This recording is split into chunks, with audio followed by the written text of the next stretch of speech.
Itu kan menakut-nakuti, ya memaksa orang untuk berbuat sesuatu yang biasanya tidak, yang melakukan itu tidak menunjukkan jati dirinya gitu.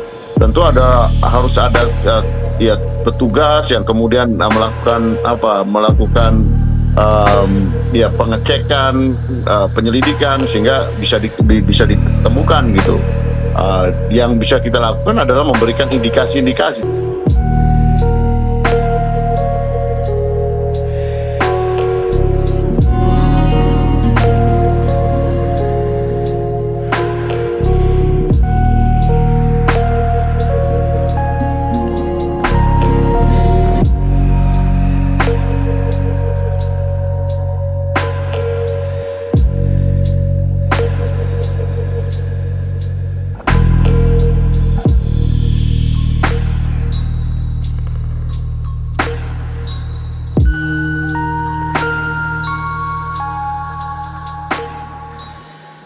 Sebagaimana dikatakan Bapak Kepala Kantor Staf Presiden bahwa itu kemungkinan besar rakitan, itu juga tidak mudah.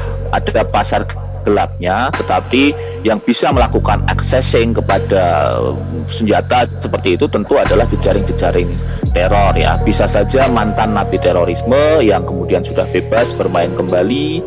Nah, maka justru kuncinya di situ. Senjata ini nanti yang akan membuka siapa jaringan dari pelaku ini, siapa yang memberikan dia senjata, bagaimana dia membeli dan seterusnya. Justru ini yang membuktikan bahwa ini adalah tindakan teror. Tanpa ini memang agak susah kita mengkonklusi bahwa ini sebuah tindakan teror. Sehingga dengan demikian kalau pihak keamanan mau melakukan penyelidikan lebih jauh, bisa melakukan itu dengan mendatangi orang-orang ini gitu. Jadi hal yang berbeda dengan apa yang disampaikan oleh Mas Gibran. Mas Gibran juga ya mungkin tidak tahu juga gitu siapa orangnya, sehingga mereka memasang CCTV itu gitu.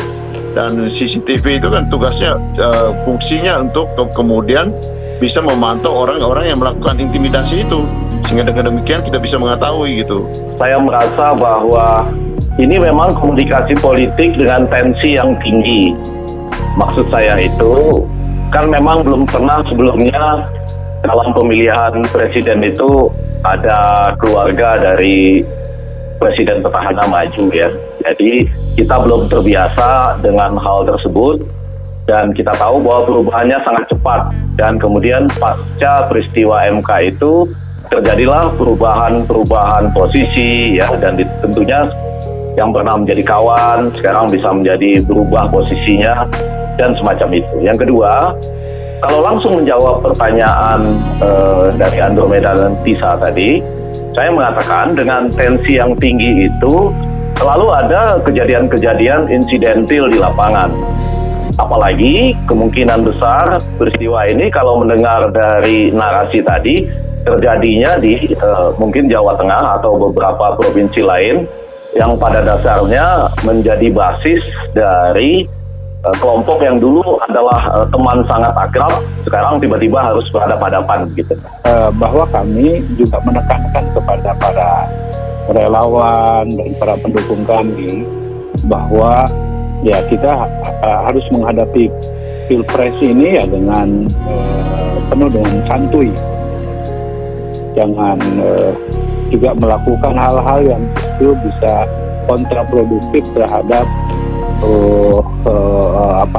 calon kita, karena kan sekali lagi bahwa Pilpres ini adalah sebagai instrumen kita untuk menentukan mana pemimpin yang terbaik bagi masyarakat.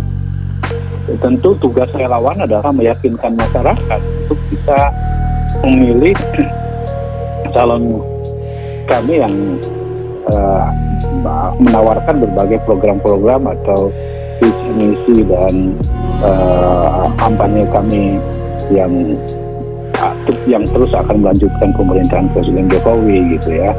Jadi apa yang kami lakukan ketika menghadapi berbagai apa yang tadi disampaikan oleh Mas Gibran, tentu ya kita santai saja gitu ya.